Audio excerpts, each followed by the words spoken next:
नमस्कार दोस्तों, आपका स्वागत है आपके अपने चैनल मयंक स्टेनोग्राफी पर। आज का हमारा डिक्टेशन है दैनिक जागरण संपादकीय गति 90 शब्द प्रति मिनट। डिक्टेशन स्टार्ट होगा 5 सेकंड बाद।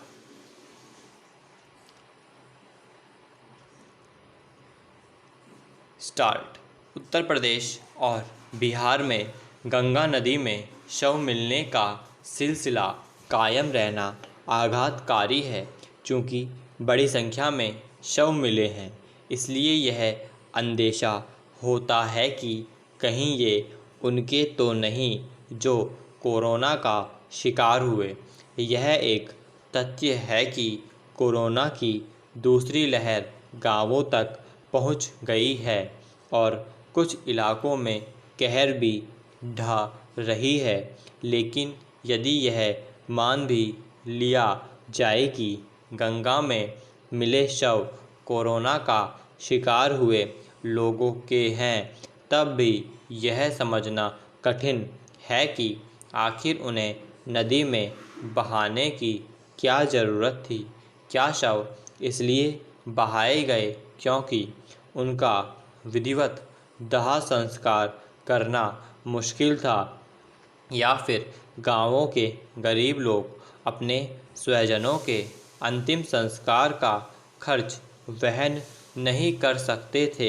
यदि ऐसा कुछ था तो फिर ग्राम प्रधान, पंचायत प्रमुख और ग्रामीण क्षेत्र के अन्य जनप्रतिनिधियों के साथ संबंधित प्रशासन क्या कर रहा था? कहाँ थे वे लोग जिन पर नदियों और खासकर गंगा की साफ सफाई की निगरानी का दायित्व है? आखिर नदियों को पूज्य मानने वाले ग्रामीणों के मन में यह क्यों नहीं कौंधा कि वे इस तरह शव बहाकर घोर अनर्थ कर रहे हैं और इससे उनकी और उनके क्षेत्र के साथ देश की भी बदनामी होगी?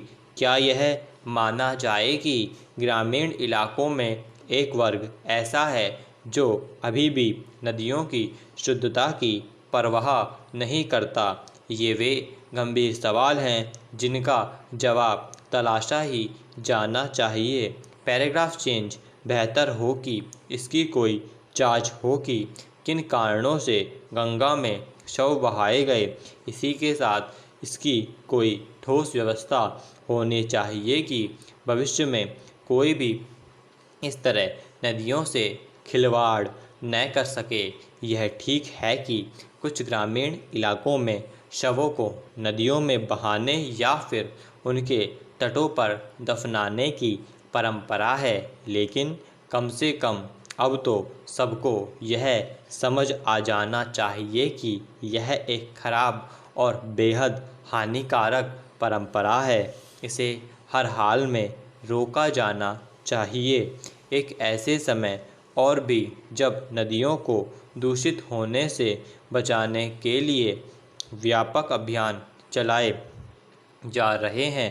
परंपराओं या फिर मजबूरी के नाम पर नदियों को दूषित नहीं होने दिया जा सकता।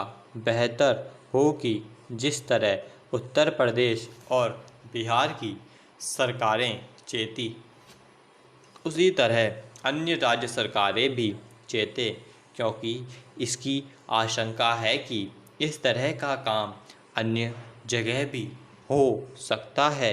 राज्यों को यह समझना होगा कि महामारी से लड़ने के साथ ही इसकी भी चिंता करनी है कि उसकी चपेट में आए लोगों के अंतिम संस्कार कोविड प्रोटोकॉल के तहत ही हों।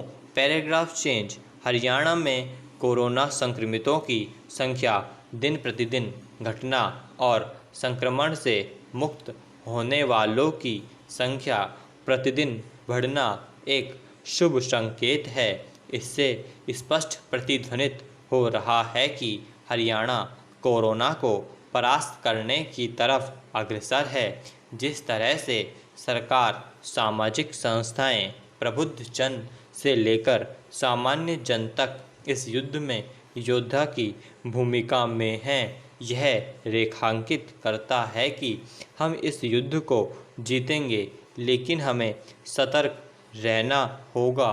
कोरोना पिछली लहर में जब कमज़ोर पड़ा था तो हमने बिना उसके हारे हुए ही अपनी तरफ से युद्ध विराम घोषित कर दिया था।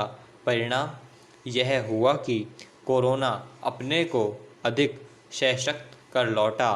त्राही त्राही मचा दी उसने, बहुत हानि की, जन की भी और धन की भी।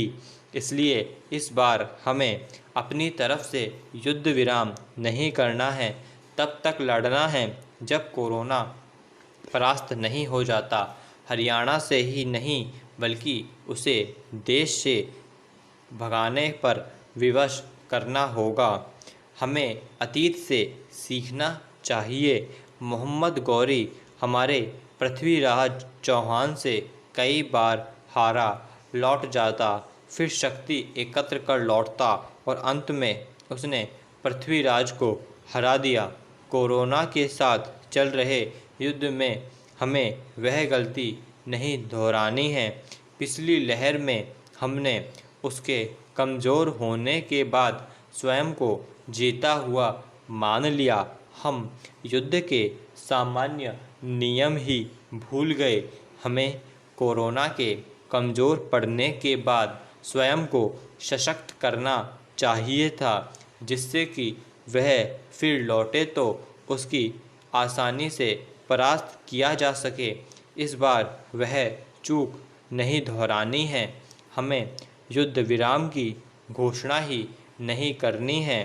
कोरोना कर भी दे तो हमें स्वयं को उससे बचाव के साथ ही सशक्त करते जाना है, अन्यथा फिर लौटेगा तो जैसा कि विशेषज्ञ बता रहे हैं, हमारी बहुत हानि कर देगा। इसलिए हरियाणा सरकार को चाहिए कि वह चिकित्सा सुविधा बेहतर कर ले। हमें भी चाहिए कि हम शारीरिक दूरी, स्वच्छता और मास्क पहनने की प्रवृत्ति डालें, फिर इसे अपनी प्रकृति में शामिल कर लें, क्योंकि युद्ध लंबा चलना है। स्टॉप। अगर आपको यह वीडियो अच्छा लगा हो तो आप इस वीडियो को लाइक कीजिए, चैनल को सब्सक्राइब कीजिए और इस वीडियो को अपने दोस्तों को शेयर कीजिए और इस वीडियो पर अपना कमेंट दीजिए। Thank you.